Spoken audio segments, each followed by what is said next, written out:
আমার ছবি তুলে দেন।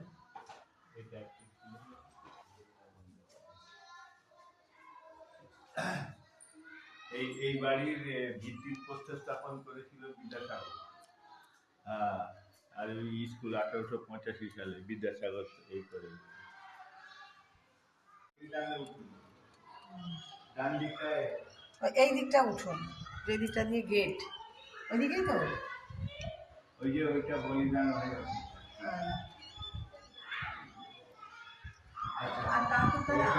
রামকৃষ্ণদেবের মন্দিরটা এইটা সেইটা তো। হ্যাঁ স্যার, বীরেন দা যেটা পুজো করে। হ্যাঁ, মানে ওইখানেও কি আপনাদের জায়গা?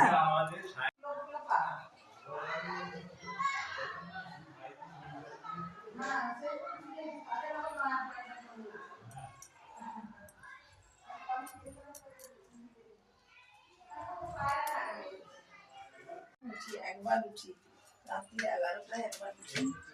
হ্যাঁ, সকাল 5টায়। হ্যাঁ, বৃষ্টি এলো ঠিক। আমি ছাতা নিয়ে এলুম যে অন্তত দাঁড়িয়ে থাকতে হবে না, জোরে হোক যাই হোক মাথাটা বাঁচলেই হবে। বৃষ্টি পড়ছে, কাকু চাপ পাতা দিয়ে দাঁড়ান। না না, এখন সেরকম করেন না, তুই এই দিকটায় আগে দেখি।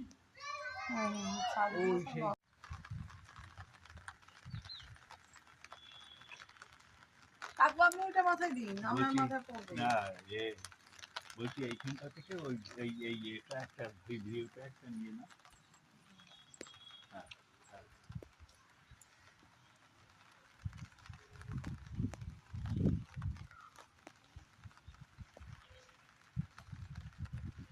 ওইখানটা থেকে একটু নিয়ে না, যাও না, কোনো ভয় নেই।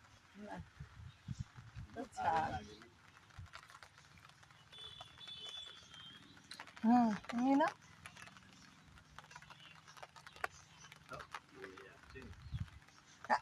মেন কথা হচ্ছে দেখভাল করবে, কত মানুষ করবে।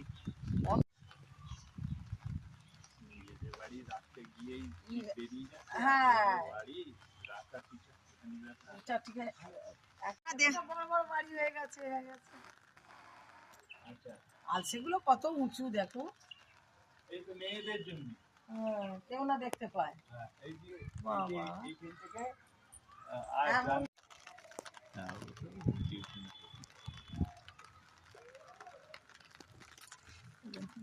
ধনচে গাছ হয়ে গেছে এরম জায়গায়। এও শেকড় চালিয়ে দিয়েছে। ও যখনই আসি পরিষ্কার করি, কি হবে, শুকিয়ে যাচ্ছেনি তো। হ্যাঁ, ওই আমাদেরও তো তাই, আমাদের এমন একটা গাছ হয়েছে আশুর গাছ, সে ওপর দালানে দেখছি জল টপ টপ করে জানলায় পড়ছে। সেই এই নালির মুখে গাছ হয়েছে। এই যে জমিদারি কোথায় না, আমি আমার লুঙ্গি পুরি হোক গে লুঙ্গি। সব আরো কিছু সব ঝোলানো থাকতো, ফাঁকা থাকতো এক জায়গায়, আলো পড়বে। হ্যাঁ, কুলোতো না বলে এইখানে নষ্ট হয়ে যাচ্ছে, সব চালিগুলো সব ফাঁকা হয়ে যাচ্ছে। তবে এখনো বড় বড়গুলো ভালো আছে। তারপরে একটা কথা হচ্ছে, সব গোটা এই আমাদের এই ভারতবর্ষ না,